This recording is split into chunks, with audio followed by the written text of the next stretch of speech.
To an outsider such as myself, Belfast can seem a bewildering and desolate place. However, having been dispatched here by my editor many months ago, the journalistic equivalent of drawing the short straw, I can confirm that it is actually much worse than it looks.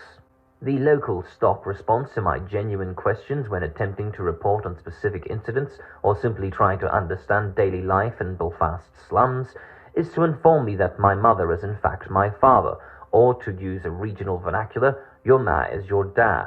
A baffling gender-bending retort that, whilst it confuses a well-educated Englishman such as myself, brings titters of delight and cries of a seemingly Ulster Scots phrase, "Ah gee, scundered mate," from the giddy spectators.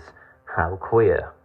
There are very few things which unite both sides of the religious divide here, but one is that nobody likes a tout, something that renders my journalistic endeavours nigh on impossible, and the other is that playing practical jokes on an Englishman is the height of hilarity, something that can grow rather tiresome.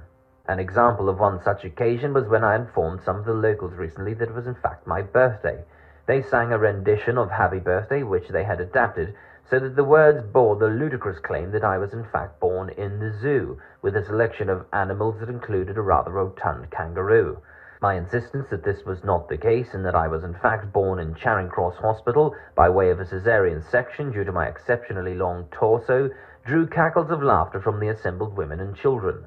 One woman, with legs that would have not looked out of place holding up a billiards table, informed me that they were simply pulling my leg. A leg that was nearly blown off that evening when I, against my better judgment, decided to leave the safety of my hotel room in the Europa Hotel to nip across to the Crown Bar for a solitary pint of porter to mark the anniversary of my birth, only to exit the hotel's front door just as a controlled explosion was being carried out a few yards away.